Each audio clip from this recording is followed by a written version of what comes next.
Shortly before 1 o'clock on Wednesday morning, an inferno broke out in a tower block in West London.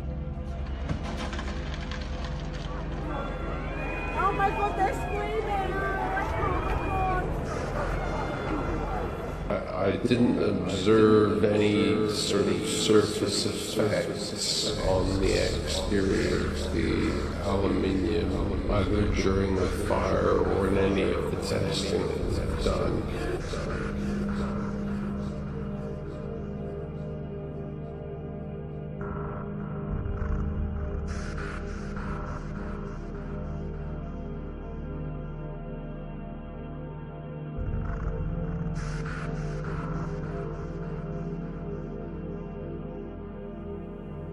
Now, I've just put the telly on. I never normally watch it. Never watch the BBC, not these scumbags.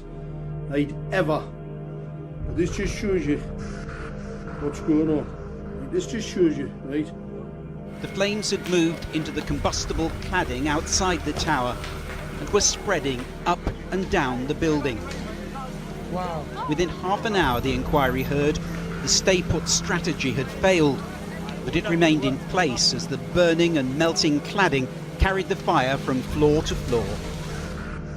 They're blaming the firemen for Grenfell Tower, the smart meter fire that the government decided to fit, untested, unregulated, without surge arresters, setting fire to those buildings and killing them people.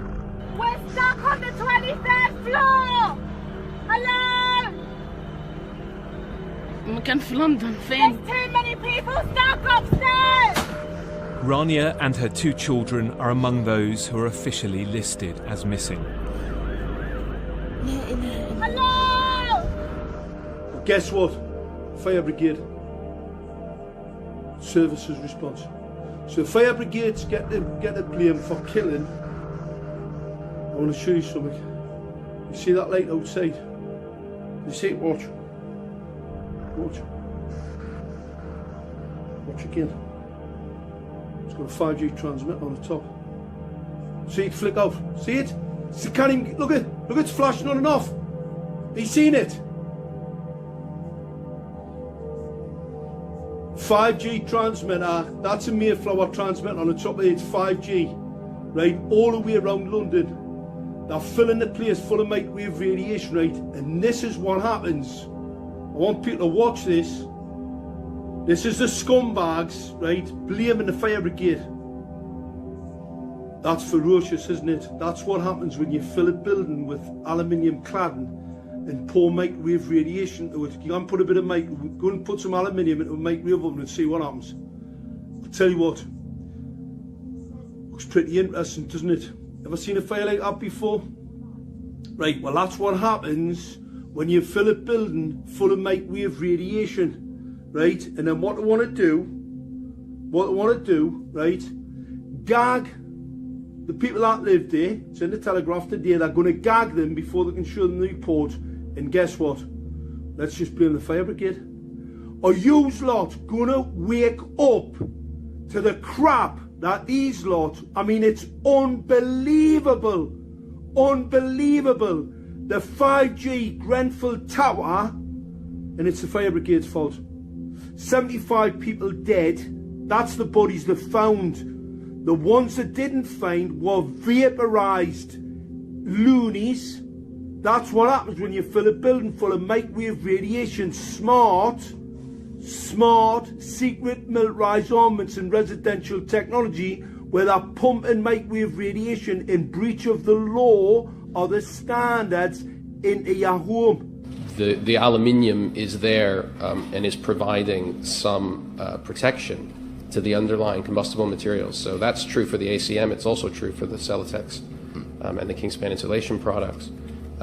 It's true for the window infill panels, all of which have aluminium skins of various thicknesses. So it's important to understand the extent to which those protective layers will have remained in place. We've got a few of them.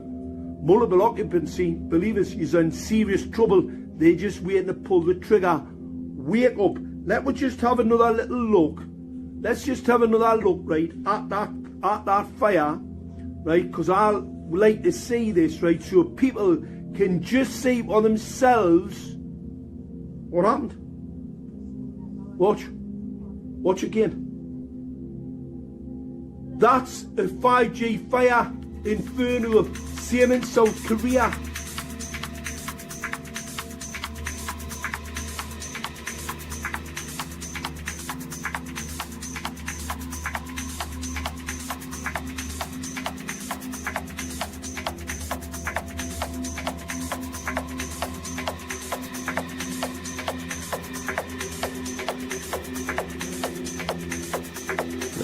I mean, aluminium is reactive, but typically only in a finely divided powder form, which is not what we have here.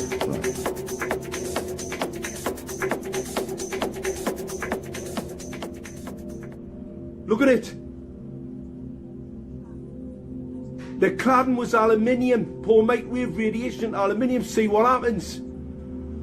People need to wake up. Look at it. I suppose the question really is that at what temperature would you expect these windows to deform sufficiently to fall out?